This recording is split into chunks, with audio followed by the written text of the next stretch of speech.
Recorded live in Balcatta, Western Australia, the hoon capital of the world. This is Talkin' Power.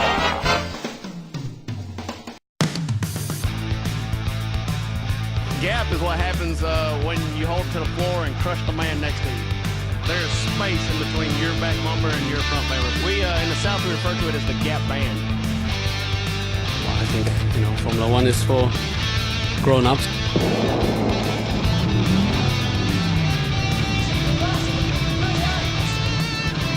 Shut the grade on this one, Rex. Here's the Wes Bucks. When we start following the song is rattle the players, we're gonna get down the chairs! Yes, listen, please, 51 words. Please, mate. So, what about the sideways? You've got a race in your own lane. Now he's on the grass, he brings it back. That's a great driving there. Torque and Power, your motoring and motorsport podcast. Welcome to the Talk and Power podcast, episode 35. Can you believe it, Simon? I'm with Simon Gonzo Travellini. I am Nick DiCembri. How are you? Good, mate. What is there to believe? Episode 35. We're ticking along quite nicely. Ratings are up. Ratings are always up. They're up. They're going well, our ratings. So thanks to all of our listeners. You know that more people have listened to every episode of our podcast than have watched the Winter Nationals on TV. Didn't take you long to go down the 400 Thunder Road. Did you want to sink your teeth into the 400 Thunder? No. Let's leave it for a bit later. So it was a huge couple of weeks for motor racing and motorcycle racing. Yeah, it was. Yeah, we've had probably the two exciting races of the year, sort of back to back. So we had in Formula One the Austrian Grand Prix, and then that backed that up with, on the same night actually, I might add, the Assen MotoGP as well. Yeah. So that was... What did you think of the MotoGP? Well, that was free to air, so we were able to watch that, weren't we? So, no, it was... I thought it was absolutely awesome, to be honest. It was probably the most exciting race we've had in a long time. For Marquez to sort of walk away with it in the closing 6 laps or 4 laps, whatever it was. It felt like he had a lot more up his sleeve than he was letting everyone else know in those last few laps, or last 3 laps, 2 laps. But what I found incredible, absolutely amazing, was the qualifying. There was less than a tenth of it. Now remember, this is a circuit. This isn't drag racing, right? In 400 metres in a straight line. This is a circuit race. Yep. Quite a challenging circuit, according to most of the people that have ridden it. Less than a tenth of a second between the top 10. Yeah, it was incredible. Amazing. It was Incredible. Amazing. Lots of little things happening during the race. Actually, sorry, I stand corrected. Less than 3/10 of a second. There was less than a tenth of a second in the top 4. There was less than 3/10 in the top 10. Yeah, sorry about that. Sorry about that. No, that's okay. That's okay. There was a lots of little things that happened in that race, wasn't there? We had, I think the talking point for me was Rossi running into the back of Jorge at 200. It was 200 amazing. kilometres an hour. It's incredible. Neither of them came off, and there was no hand gestures or anything exchanged. They just carried on racing like nothing happened. No, I think Jorge spoke later on and told the media that the front of the bike actually washed out from him. So by Valentino hitting him in the back, it actually helped him rectify the bike. So it wasn't Valentino's fault. It's probably not Jorge's fault either. But the hit actually, the hit actually sort of helped him rectify the bike quicker. So a lot of Facebook warriors and keyboard warriors saying that Valentino should have been banned and how dare he hit another bike from the back. I don't think he had any choice. Yeah, I don't think they quite understand that what was happening and how fast it was happening. And to be honest, I wonder whether that affected the bike. Because his pace seemed to fall away a little bit after the incident. Yeah, it did. He dropped a few places immediately, and then he kind of... But what I really loved about that race, and this is the calibre of MotoGP and where it's at, is, you had basically a representative from almost every manufacturer in that front group, and I can't even tell you how many times the lead changed. It was just incredible. It seemed like there was like 4 or 5 lead changes every lap almost. From my point of view, it was good to see Alex Rins actually have a real good red hot crack. Well, made the podium. Yeah, and he put a pretty hot move on Marquez as well, and they touched, and I think it realigned some of Marquez's pedals or levers. He actually made some commentary about that after the race, how he had to readjust some of his levers on the bike because of the Rins hit. But racing incident, clearly. But had a red hot crack. Vinales as well. Really happy to see him up and about now. Well, it must be contract time. It certainly looks that way. And he would be under a bit of heat, I would have thought, Vinales. Yeah. Hasn't had probably the best roll in 12 months. No. I won't say, a roll in 12 months. Compared to last year, or last season, to now. Yeah. In the end, Marquez walked away with it, in the closing 3 laps. Yep. Right, and took the win. I believe he has got a significant lead in the championship now. He does, yeah. Yep. I can tell you exactly what lead he has. I've got it here in front of me. So speaking of performance-driven contract obligations, yes, the Austrian Grand Prix, Valtteri Bottas taking pole. Yep, that's a big move right there. It was a big move for him. Unfortunately for Valtteri and I guess Lewis, didn't work out for him. Lewis's issues are not disclosed at this stage. Valtteri had hydraulic issues, had to stop the car very quickly during the race. The heat soak became an issue. They actually had to change the engine for the following race in Silverstone. So he is at the limit of engine changes. Yep, so from this point onwards, any more engine changes means a grid penalty. Grid penalty for Bottas. And Lewis, they were able to salvage the engine. Wasn't a good race, the Austrian Grand Prix. Wasn't a good race for Daniel as well. He had issues too. Max Verstappen got it together, and Kimi Räikkönen, it was good to see him up there. Clearly, contract talks. As we know, Kimi is on a 1-year contract, looking to extend that. Doubtful, however, at this stage. This seems to be the trend, not just in motorsports, and not just in sports, although I am seeing it in all sorts of sports, regardless of whether it's tennis, ball sports, or whatever.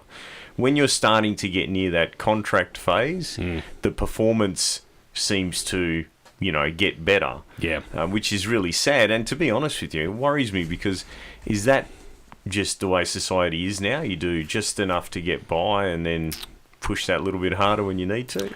Look, in Kimi's situation, he's 38 years old. It's going to be really tough for him to get another year on, no matter where. And I wouldn't have thought he's going to be staying with Ferrari. I would have thought Charles Leclerc will be the definite start-up for them next year. I would have thought. Yeah. Sauber, he's looking pretty good. They haven't signed him yet, but he's the Ferrari protege at the moment, so he's coming through their development team. Yep. I would suggest he's got the drive next year. So looking forward to seeing him. Well, look, Silverstone, we just had that. I really want to sink my teeth into that. And it was 41 points, by the way, for the gap to Marquez to Valentino Rossi in the championship. Yep, that's a big lead. It's a huge lead. That's going to need some DNFs, I think, to for the rest of the pack to get anywhere near him. Yeah, a couple of DNFs. Silverstone. Now, I wrote about it in my weekly, I call it weekly blog, but some weeks I don't write in there. But anyway, I wrote about it last night. You can catch my intimate thoughts about the Silverstone Grand Prix, in particular, Lewis's carry-on at the end of the race. So for those of you that haven't watched the race, as history would have it, Lewis got pole position. Really good drive to get that pole, because I think the Ferrari was less than a tenth behind him. That's Sebastian Vettel. And Kimi hot on his tail as well in qualifying. Look, anyway. This was to me, this was the best race of the year. We had Silverstone. Yeah, we had. Is that because Lewis got bumped off the track? He got bumped off the track, but he was well and truly back into it by the last 10 laps. Was it because he'd run out of tyres? No. No? Well, his pit strategy, that's Ferrari to blame for that. Not Ferrari. Mercedes had to blame for that. No doubt about it. I mean, on that lap 38, they should have pitted Bottas and Hamilton as well. However, the inside word is they had actually run out of softs for the weekend. They had a set of softs, but they had 3 laps on them. And they made the call to keep them out there, give them better track position, which did work out for him, but in the end, Sebastian had a fresh set of tyres and had the horsepower. There is no doubt this Ferrari has got the horsepower now. I can't wait for Spa, which is in 3. It's after the summer break. Yep. We go to Spa. There's still a couple of races in between now and then. They have the summer break. We go to Spa. Big horsepower track. I'm looking forward to seeing the Ferrari really come to grip Yeah, there. a lot of controversy about the back-to-back races. People working super long hours. And Yeah, that's correct. Yeah, so we had 3 races back to back to back. So we had the French Grand Prix up in the mountains, and then we had the Austrian Grand Prix, then Silverstone. Geographically not very far apart, but logistically it's quite difficult to do. The argument has been that it keeps the interest in the sport. It's week after week. However, it is a lot of strain on teams and logistics and just personnel basically. So it'll be interesting to see. Liberty Media have said this won't happen again. They'll go next year. It'll just be back to back 2 weeks, but not 3. So now I've got to ask you, Nick. Liberty Media, American company. Yep. After watching the Nico Carey, I think that's how you pronounce it. Yeah. Wheel stand. Yeah. If you haven't seen it, check it out. It's awesome. I want to get your opinion on this. Yep. Do you think that Liberty Media may be using a bit of radial versus the world track preparation there? Maybe Donald Long's down there. Donald Long's down there. No wheelie bars as well. No wheelie Thanks. bars. If you haven't seen it, Google it. This GP3 car gets up on its back wheels. The front wheels are just pointed to the sky, and he keeps his foot into it. Oh, too. yeah. Wow. He probably keeps had no choice. He keeps it up there. Yeah. The wheels stay up there for some time. Whether he had his foot flat or not, I don't know. I don't know. So, it was, if you haven't seen it, it's a GP3 car. It's a good wheel stand. It is a good wheel stand. Never seen anything like it, to be honest. No wheelie bar. But it just shows you. It just shows you how much these guys rely on, ground effect, which supposedly was banned a long time ago, because as soon as they get a bit of air under the front end, they're like a radial versus the world car. No, definitely. It did remind me of Stevie Fast in the old Shadow.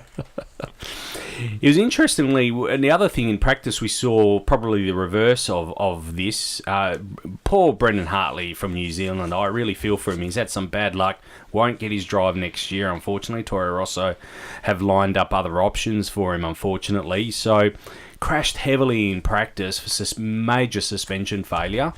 And lucky he walked out from that car, to be honest. Yeah. It was a terrible crash.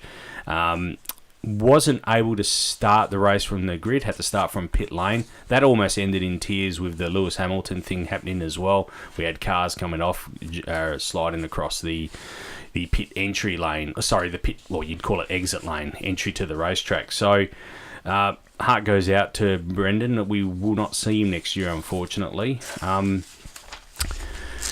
The other thing was as well. So look, let's just talk about the elephant in the room. Lewis's conduct at the end of the race.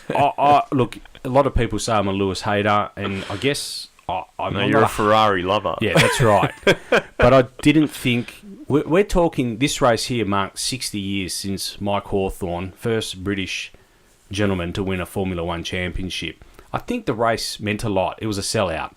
There was a lot of people at the track, and I think his behaviour was unbecoming. To walk away from Martin Brundle in Parc Ferme at the end of the race didn't look good. Yeah, but look, times have changed, Nick, and this is what you expect from sports personalities now. That's just the reality. Is there's no chivalry anymore in this type. As soon as you start paying people $14, $20, $100 million, that all goes out the window. Yep. And even if you turned around and sacked them because they were wankers, it wouldn't matter. They've already got the money. I'm seeing this in all the sports: basketball, baseball, football. There is a very, very small. I mean, look, the cricket scandal. I thought that a ban meant you were banned. Yeah, it didn't mean you could go and play cricket in Canada. Yeah, of course. Right? Yeah. I mean, I think it's been drink in New York. It's been good to watch that he got his ass kicked and bowled out. By his teammate. The first game wasn't his teammate. No. But Cricket Australia should be recruiting those guys from Canada. Yeah, obviously better than their side. But I think that overall, you really need to you need to address the first problem, and that is that these companies have that amount of money to be able to pay these people. And this is no different to the episode before, where we talked about the $150,000 interview. Yeah. And I said to you, did you watch it? And you said yes. I didn't watch it. Yeah. I didn't, because I'm a firm believer that, and I wouldn't buy a Mercedes simply because I don't like Lewis Hamilton. Yep. It's as simple as that. Here's a message, and Lewis won't be listening, but here's a message to everyone that is listening.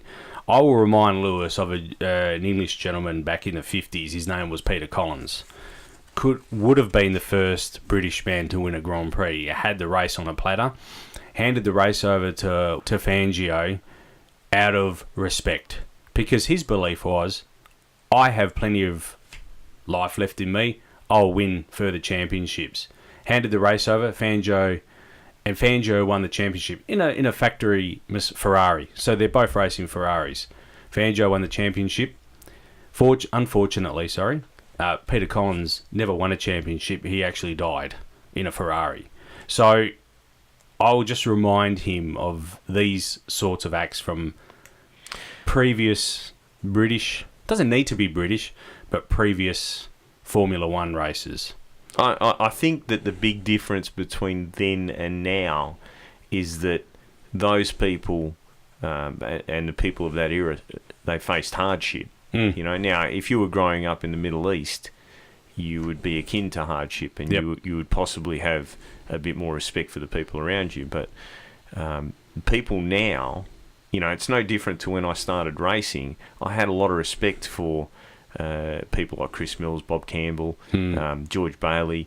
I saw them as people that I could learn from. Yeah. And I looked up to.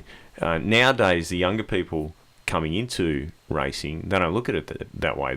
They see people like myself as competition. I don't see motor racing that way anymore, because I think that 90% of the battle is having the money to be able to do it in the first place.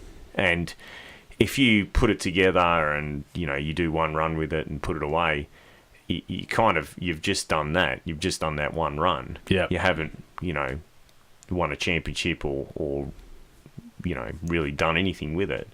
But that's the way the world is, a very much, because of Facebook, because of the internet, a right now place, rather than what happened yesterday or what we're planning to do tomorrow. That's just how it is. And unfortunately, this is a byproduct of that. Yeah. Look, at the end of the day, Lewis and Toto Wolff insinuated, in exact words, that the Raikkonen took Lewis out of the race. Which is ridiculous. You could not, It beggars belief that those two guys actually believe that. Now, Toto Wolff has backed down from that less than a few hours afterwards and sort of rephrased what he really wanted to say. He was frustrated by the whole ordeal. That happens, and this is motor racing.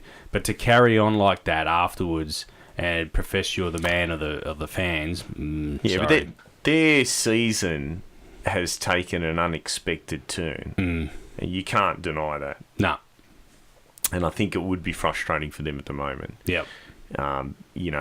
Lewis in particular has had a bit of a dream run. He hasn't really had, it's like he was the right guy at the right time, at the right place, with the right set of rules. Yeah. With the right backing. Yep. And he has, risen to the top. Yep. So now it's getting harder. And obviously, the Americans want it to be tighter racing. I mean, the fact that they have made it clear that any future tracks must be designed with overtaking in mind. Yep. It tells you that this is what they want to see. Yep. And guys like Lewis are used to just running away with the championship. Yep. Having it decided at the halfway point. Don't be surprised if in the future we have a countdown. Yeah.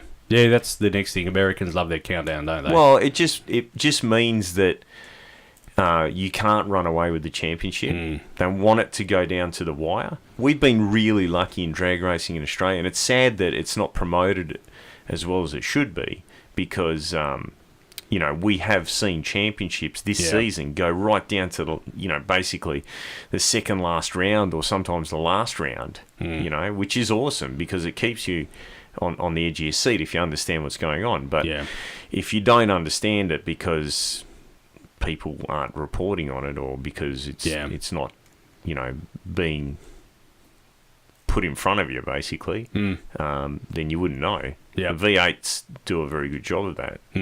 Yep. So, anyway, that's as it unfolded. Sebastian Vettel, the Ford duked it out with 5 to 10 laps to go. The two Ferraris, two Mercedes really duked it out. It was one of the best races of the year. Really enjoyed it. In the end, not according to Hamilton. No. Sebastian got around Bottas. Once he'd passed Bottas, Mercedes made the call for Bottas to relinquish his position to Lewis, which is fair enough. I respect that. As it turned out, Kimi managed to get around Bottas. Those tyres, 4 laps, 5 laps, too old, boys. Yeah. Sorry. Yeah. Had to change them. And even if you need to manage your tyres a bit better than that, if the story is correct that they didn't have any softs left for the end of the race. But anyway, that's how it turned out. And if you want to see my frank assessment of the situation regarding Lewis, go to our website. You can read our blog there. I wrote about it last night, so that's all there. Craig Lowndes. Yes, well, it was coming.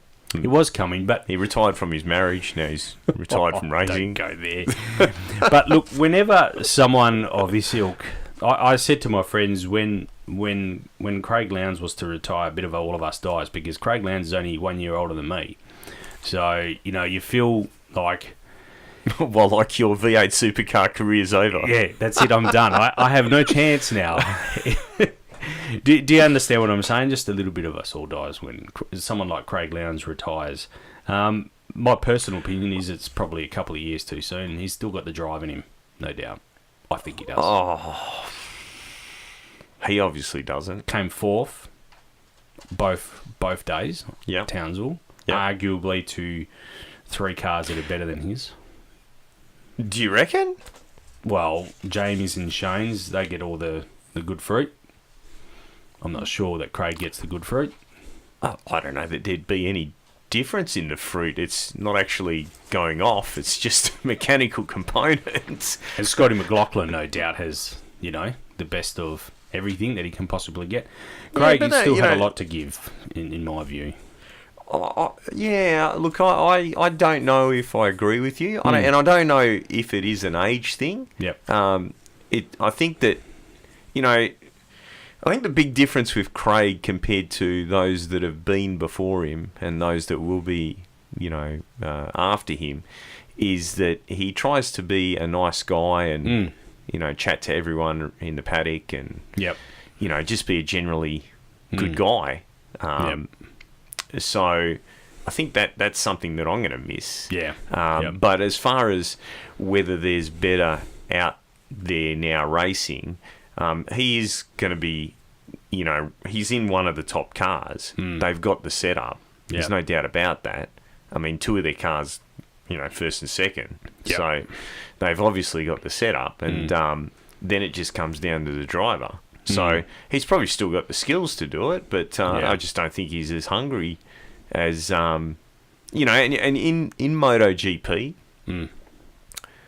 races get to a point where, look at Casey Stoner. Yeah. I mean, you and I both, love Rossi and put him up on a pedestal, and he deserves that. I'm not going to dispute that. But at the end of the day, in that era, I would have to argue that I think Casey Stoner's the best rider that we've seen, because everyone said, oh, it's the Ducati, it's the Ducati, it's the Ducati. And everyone tried to ride the Ducati, and they couldn't do it. You know what I mean? Yeah. Whereas he did it. Yeah. And he got to that point where he went, you know what? No, I don't dig this anymore. And he retired. Yeah. And he retired on a high, and I think that Craig's probably at that point. Yeah. I don't think it's, yes, you could argue that there are guys out there that can do it better than him and should be doing the job, but I think it's more about having that hunger, to want to win, to want to just smash your way through two cars and, Yeah. So he has had an interesting career. Yeah. Having raced so many different versions of the car and in so many different makes. Yeah. So he's got a lot to offer, and he's looking forward to a career in the commentary box. Yeah. So it'll be interesting to see. On the subject of the V8 Supercars, on Monday, I had a friend of mine come and see me. He is a beverage manufacturer, sells worldwide, and loves NASCAR. That's his gig. He sponsors a NASCAR team, and he's hung out with John Force and those guys, and Alexa DeJoria and her dad and so on. Oh yeah. And he came to see me about getting me racing again in Door Slammer and wanting to sponsor me for a season because he's got a new beverage line coming out shortly, and he wanted to use it as part of his marketing. Mm-hmm. And I turned him down. I actually said to him, he races himself occasionally, like club type events at Wanneroo, and loves circuit racing. And I said, mate, go buy yourself a Super 2 drive. It's about $300,000-$400,000, and you'll get to enjoy it. You'll fly your family from track to track, have a bit of a laugh, and you pretty much don't have to do anything. Just show up, put your gear on, and go out and race. And it'll be money well spent because the TV coverage I think is very good. And he was shocked. He said, I'm offering you, money to go racing and, whatever, if you need to update stuff on your engine or whatever. And I said to him, mate, I would be ripping you off. I said, have you ever heard of Kelly Betts? And he said, no, who's Kelly Betts? Should I know who Kelly Betts is? Yeah. And I said to him, she is the first Australian to win, first Australian female to win the Australian Top Fuel Championship. And I said, every time, because he knows Top Fuel, obviously, from going to the NHRA, every time you point one of those cars at the on the start line, point it down the track, it's $15,000, right? So the amount of money and effort involved in just running one, let alone winning the championship, is phenomenal. And it's the first female champion, first female Australian Top Fuel champion, and you don't even know her name. And he said to me, he goes, that's crazy. That's unbelievable. Yep. So I've got to hand it to these guys. They are doing an exceptional job with their marketing, with their TV coverage, with the spin-off shows that they have. And, Craig, I think, is just going to be another facet. Yeah. See, if Thunder really, if they are serious, and I got to tell you, I can't see that they're serious about the drag racing thing at the moment, because all I've seen is it get worse not every year, every meeting just seems to get worse and worse and worse and worse. And the people that were going, the IHRA is going to be a good thing, particularly in Queensland. I had a couple of racers call me this week, sportsman racers, saying that they just can't believe how bad it is and how unorganised and the lack of meetings, and it like they are gutted and they want it to go back to ANDRA. They're trying to lobby the track, Willowbank, to go back to ANDRA, but I don't know, something's got to give. Yeah. You would think that you'd look at the formula these guys are using and say, all right, let's run with this. The hands-on approach with the TV coverage, and the fact that they've got former racers that actually understand it. Yeah. Doing the commentary. I don't know. Anyway, we'll see what happens. So we wish Craig the best for the future, obviously, and look, I'm a big fan of Craig Lowndes, always have been over the years. I remember Craig Lowndes debuting. He actually debuted at Sandown in 1994. I didn't watch that race, but I did watch Bathurst 1994, and as we know, I'm a Ford man. John Bowe and Dick Johnson were leading that race with about, I can't remember how many laps to go, and this kid Craig Lowndes is biting at John Bowers' heels in second place. Coming up Mountain Straight, ducks to the left. I said, there's no way he's going to pass him on the outside going up Mountain Straight. Sure enough, he did. He actually passed John Bow going around the outside at the end of Mountain Straight. It's legendary. I mean, you can look it up on YouTube, but it is one of the legendary moves of all time. Now, as it turned out, a few laps later, Craig got balked by a slower car, and John was able to get around him again and went on to win the race. However, I really don't... If Craig hadn't been balked by that slower car, I really think he would have had his first Bathurst win on debut. Another win for the E-Series, mate. That's every time one of these guys retires, it's another win for the E-Series. Anyway, on the weekend, we had Todd Hazelwood pop the shoulder. He had a coming together with Simona, popped his shoulder and put it back in himself. Yeah, I know. It's pretty crazy, the amount of pain that he must have been feeling. Can you imagine if Neymar was driving a V8 supercar? What would have happened? The car would have flipped on the roof, done a couple of 360 spins on its roof. It makes you wonder, doesn't it, really? I thought that was amazing. My respect for Todd has really stepped up a level. Speaking of rookies, it wasn't probably the best of weekends for a lot of the rookies. Anton Di Pasquale, love that name. Di Pasquale. Really put Michael Caruso in the tyre war. Pretty bad shunt, actually. It wasn't his best move. Got docked 35 championship points. Michael was a bit disappointed that he didn't seek him out after the race to see if he was okay. So, yeah. I mean... that's not what I was thinking, but... Jack LeBrock, bump on... Jack LeBrock on Will Davison also got him a 15-second penalty at the end of the race as well. So. I've got to ask you, right? I've got to be honest, I didn't watch the V8 race, but I watched the Super 2 race. Oh, yeah. Yep. If they had penalties like this in the Super 2s... There's no field left. The points would be in the negative. I'm serious. They do nothing but hit each other the entire race. Yeah. And they go into a corner, and there is no compassion at all. No. There's no, I better take it easy here, or they'll go in 4 wide, where clearly you can only fit 2 cars. So the Kostecki's run, they got the Arco plate or whatever the sponsorship is on the car, and trying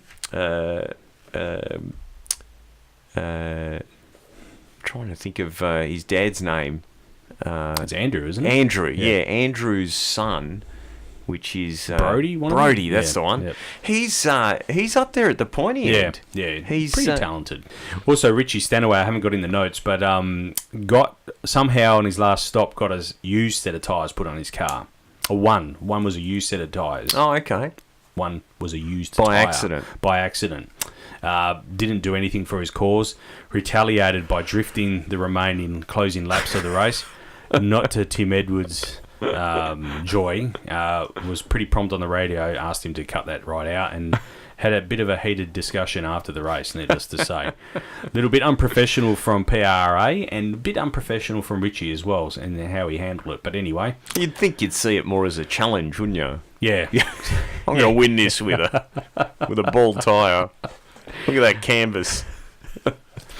So, yeah, it was... did you watch the Utes? The Super Utes? I didn't, but the guy I was telling you about, we went to get a coffee at the lunch bar across the road, and he says to me, he goes, hey, what's with the Utes? I said, what do you mean? He goes, well, I was at a round, and these Utes came out, and they're incredibly slow. He goes, the commentators had to talk slowly. They had to slow down their commentary. And I said, yeah, they're a turbo diesel. And he goes, what do you mean they're a turbo diesel? I said, well, you buy a Mitsubishi Triton or whatever, and it's got a 4-cylinder.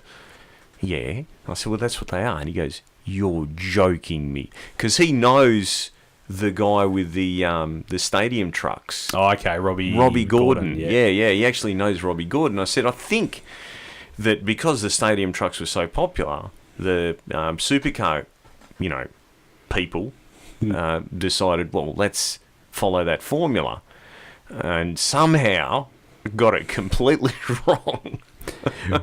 Well, I had a similar discussion with a very good friend of mine on the weekend, and he said, Nick, I was watching the V8s this morning, and he goes, they had this like parade lap with all these utes. He goes, what was that all?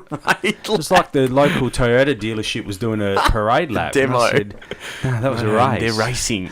He goes, nah. He goes, they weren't. That was like a parade lap, and they were just out there doing he goes, but I think there was some other utes as well. And Isn't it amazing? Isn't it He amazing? goes, that's not right. That's not a race, is it? He goes, was that legit? And I said, no, Dinkum, that is legit. And he goes, nah. He goes, I could have sworn it was Scarborough Toyota doing a parade lap.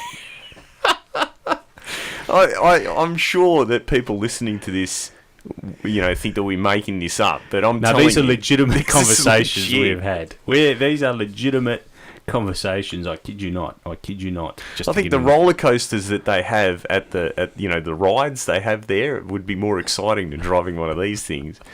I've got to look inside one and see if they've got adjustable sway bars and all that, just to make it even more ridiculous. I know they've got a pedal box. Anyway, they've got a pedal box. Yes, they do have a pedal box. Yep. Is it composite, moulded in with a seat? No, I don't think so. No, it's not that high tech. No. Yeah, so look at just a bit of a recap on NHRA Pro Mod. We haven't had a round. They're in a 7-week hiatus at the moment. So the US Nationals is the next event that they'll be participating in. Ricky Smith still leads the championship by 18 points over Mike Janis and Chad Green, and Mike Castellana in 4th spot. Stevie Jackson 8th. So he hasn't had the year he probably wanted. No, he hasn't had the dream run, but let's not forget he did have a pretty savage accident. It was a terrible accident. There was fire in that car, and he had to turn his radial versus the world car into a Pro Mod car. Yep. So, yeah, the next US Nationals will be seeing Pro Mod again. Now, this brings us to the World Series of Pro Mod. Drag Illustrated. Wes Buck puts this together. I'm going to play a little audio file. He read a letter from the NHRA this week online. I'm just going to play it out loud. All right, basically this just says to Drag Illustrated Media LLC regarding its World Series of Pro Mod event. We write regarding the status of the competitors who we understand had accepted invitations for the 2018 running of the Drag Illustrated World Series of Pro Mod, WSOPM, at Bandimere Speedway near Denver, Colorado on August 10th and 11th, and your continued promotional efforts surrounding the race.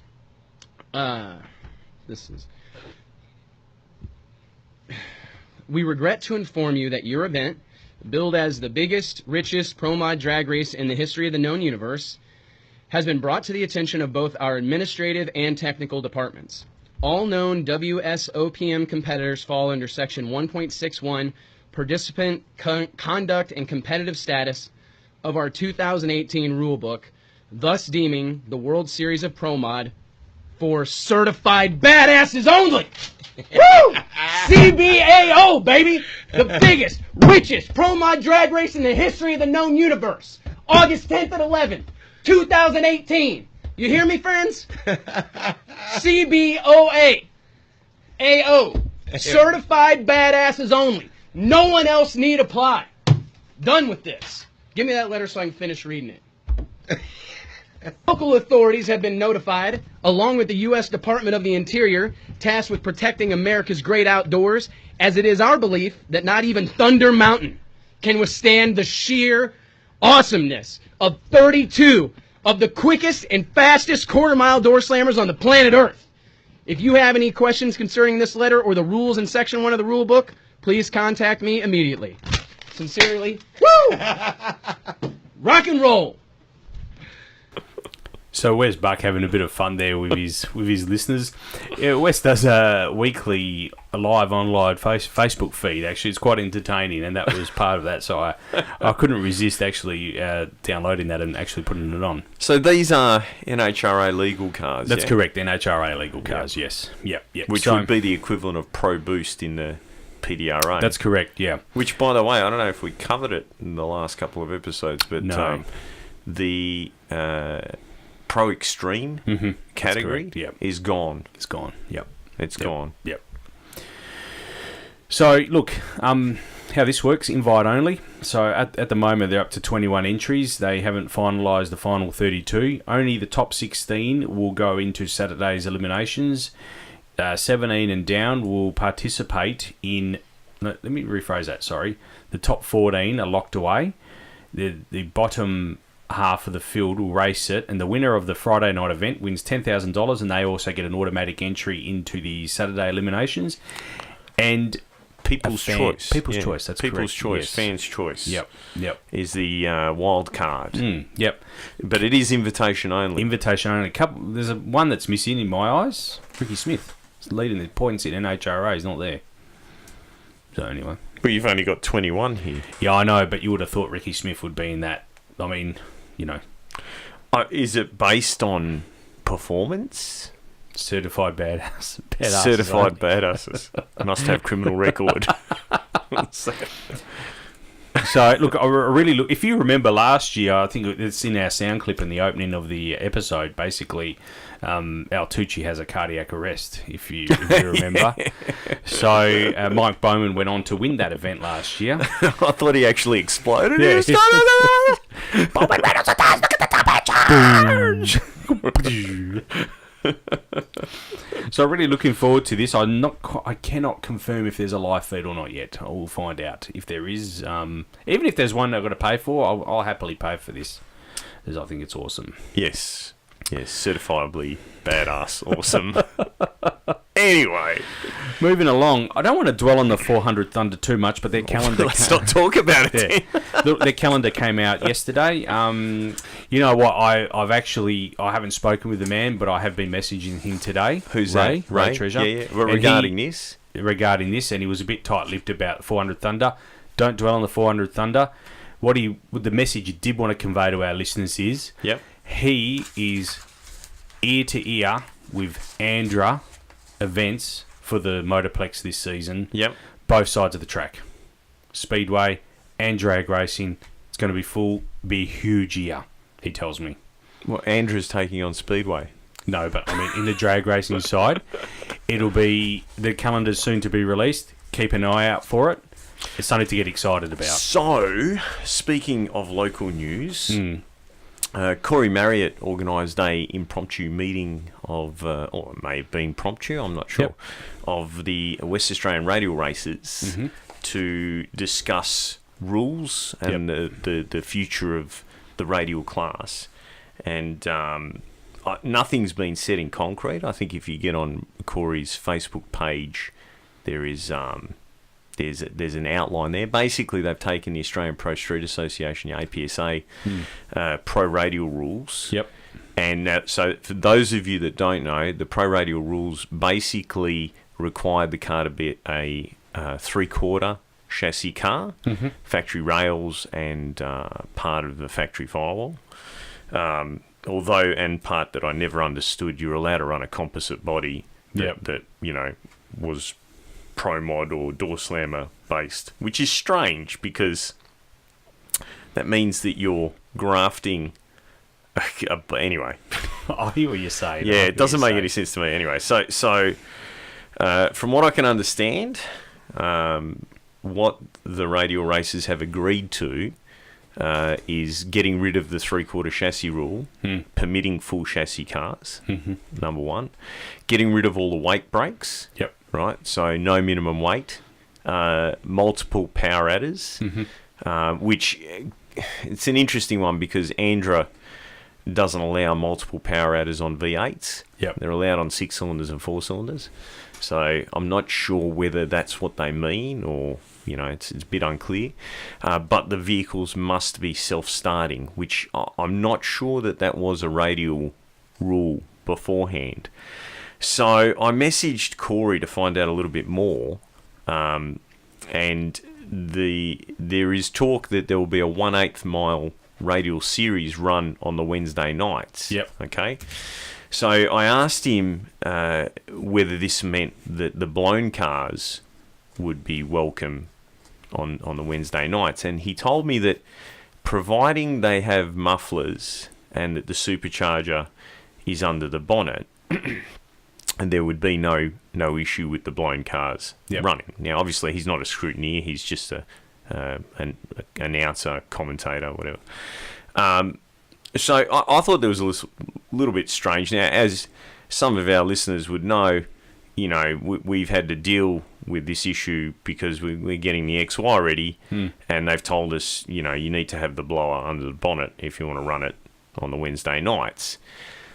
So I decided to download the rules, and what I've done is I've actually emailed myself a copy of the rules because I suspect that once this goes to air, the rules will get changed.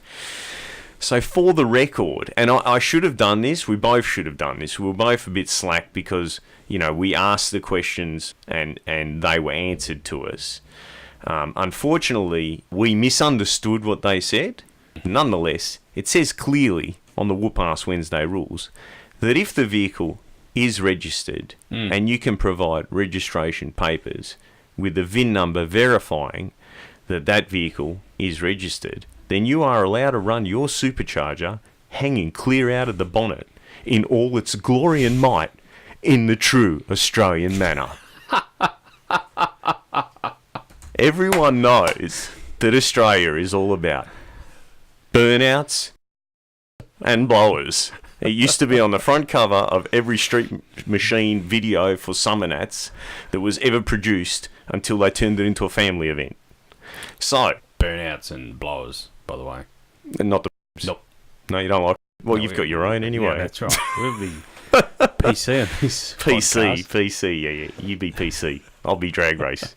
Anyway, so that came as quite a shock to me because this whole time we've been, you know, thinking about how we're going to put some sort of cowl induction. In my head, it just looked ridiculous. The cowl, yes. Anyway, so I kept on reading and I was even more shocked. Yeah, I don't know. I read them as well after you... As everyone knows, I've always run my car, whether it be at a National Open or at a Whoop Ass Wednesday, or which I was told never to come back to, running 9s, right? Now you can run 750s down there and no one batters an eyelid. But anyway, I have always run mufflers. I've always run not a full exhaust system, but an exhaust system exiting at the differential, right? And I was surprised to see that a requirement of the Whoop Ass Wednesdays, a minimum requirement, is the exhaust goes to the differential. Yeah. So my question to the Motorplex is, why are there so many cars with the exhaust exiting out of the front bumper, bonnet, front fenders, if the rules clearly state that as a minimum requirement, the exhaust must exit at the differential? Last but not least, everyone knows that the XY has a full interior, including a back seat. Mm-hmm. Well, I was shocked. Nick, I was absolutely shocked to find that the Whoop Ass Wednesday rules require that you run a full interior with door trims, etc. The amount of cars that I've seen down there recently that don't even have a dashboard, like not even a semblance of a dashboard. There's a steering column with a little LCD pad on there, looks like an iPod or something. So I think we've been ripped off. Talking Power has been well and truly shafted this season. No, we'll go with we didn't understand. We didn't understand, We're dyslexic and we couldn't read the rules. It's interesting, it does go on to say 95 dB as well, which is pretty loud, isn't it? 95 dB is very loud. In fact, now this is the where I'm going with this. So I'm waiting for confirmation as to whether full chassis cars will be allowed, right? Yeah. Now, it is a bit of a, you know, stumbling point if you've got a blown car and they're going to run the radial series on the Wednesday night and then they say you can't run a blown car, right? It's all very complicated. So, I just want everyone to know where we're at.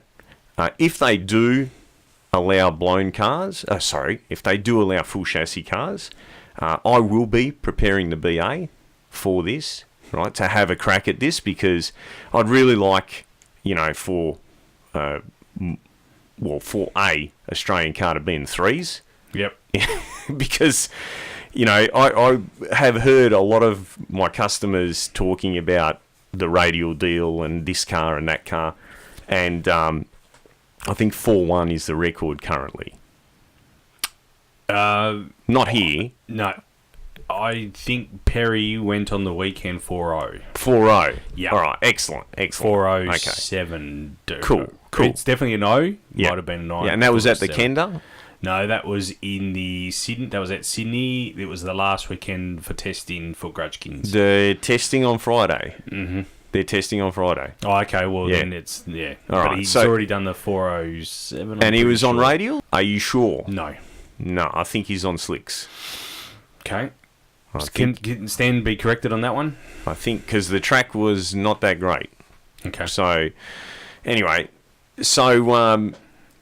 I need to know whether they're going to allow full chassis cars or not, because I need to get some 15-inch wheels for the rear of the car, and that takes a while because I rang Millsy up and they said you got to order them. They're made up to suit.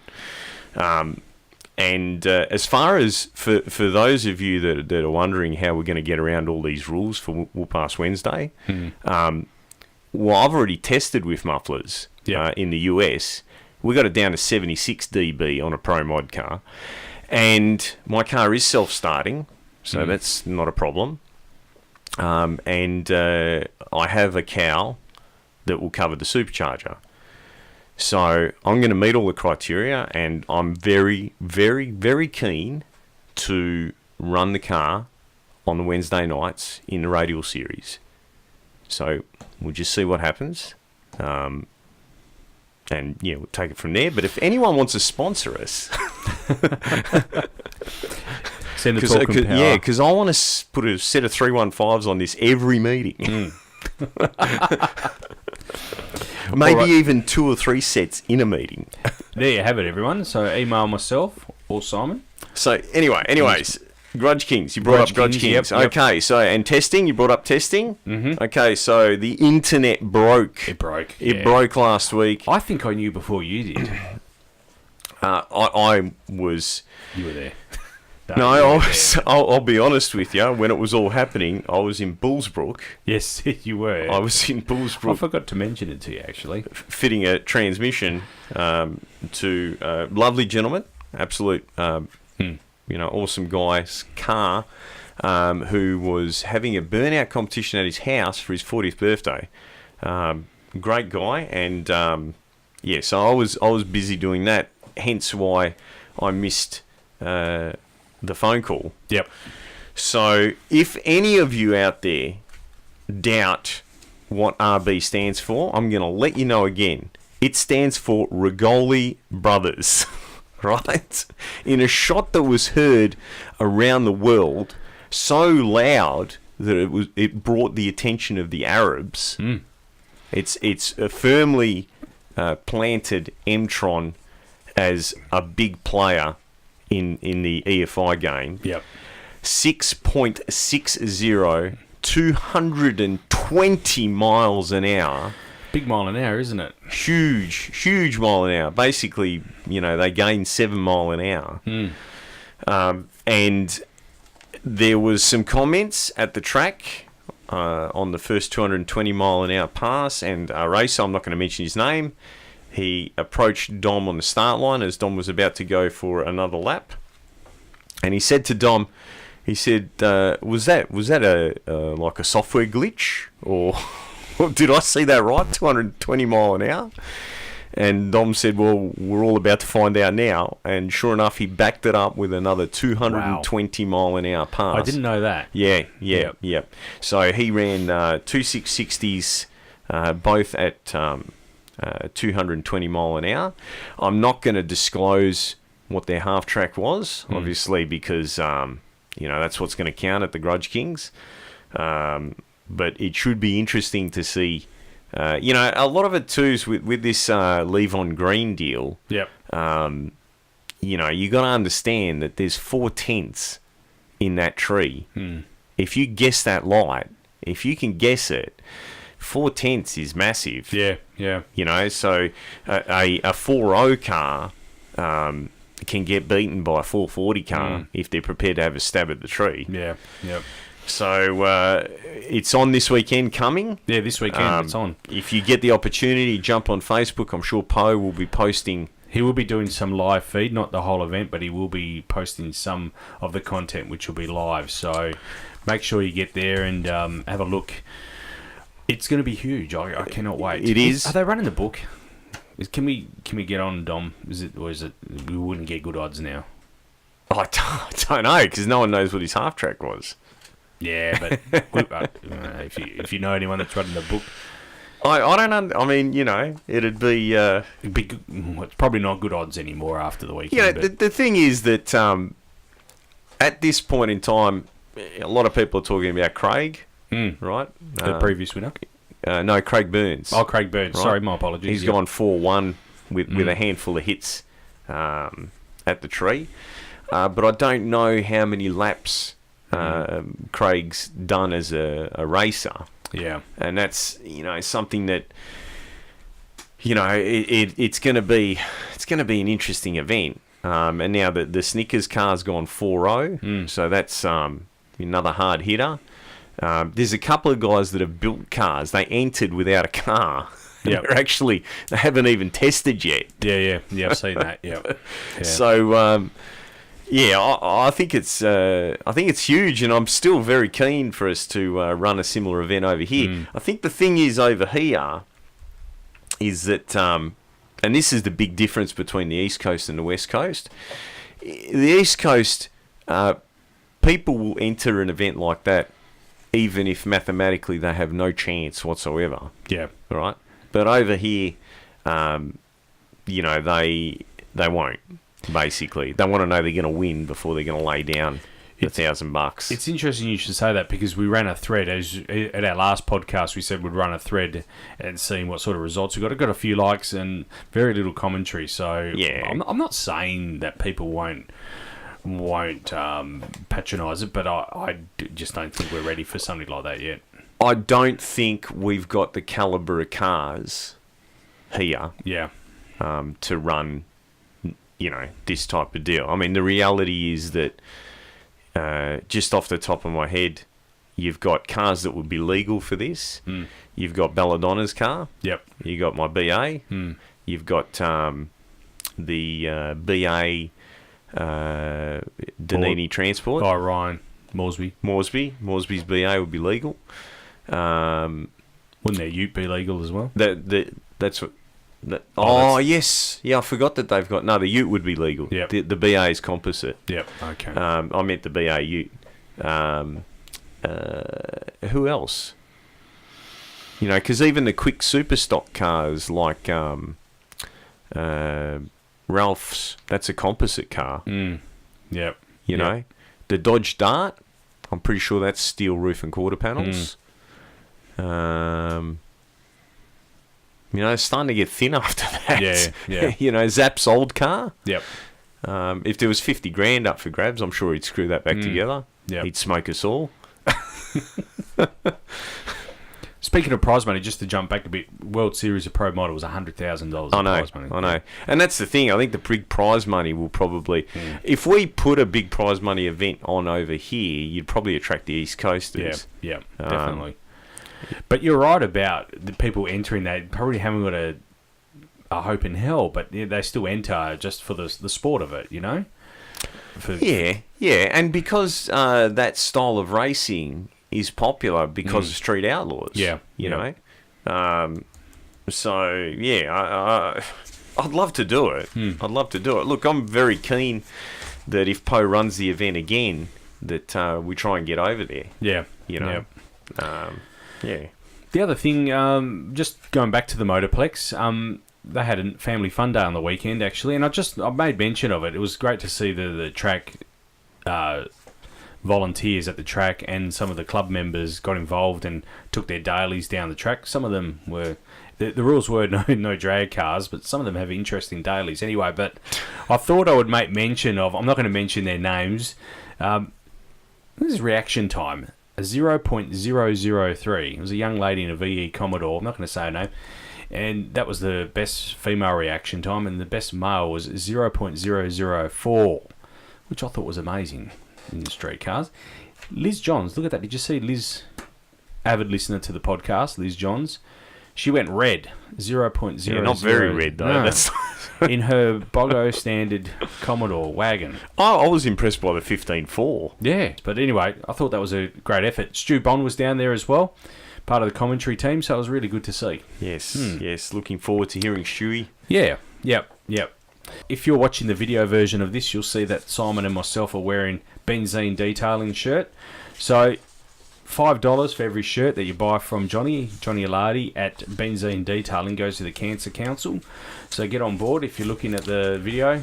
Great shirts, good quality. Yeah, they are. They're great nice. shirts, and it's a great cause. And I'm sure that everyone that listens has, been touched. A family member by that unfortunate disease, and whatever we can do to help. Yeah, that's right. It's very important. Yep. Cancer research is very important. So go to his Facebook page or his website, benzenedetailing.com.au, and you can find more details there. The blog as well, so if you get a chance, go to our website and read the blog. Also share, like our Facebook page. Likes are on the increase. We're working on that, so that's good to see. All right, sponsors: All Fast Torque Converters, Shift Kits Australia, WA Suspensions, Benzene Detailing, Monster Torque, Performance Turbos, Taps Race Pipes, CRD Nitrous. All right, Simon, thanks for coming in. Thanks for having me, Nick. No worries. All right, we'll see you in a couple of weeks. Take care. See you on the street. See ya.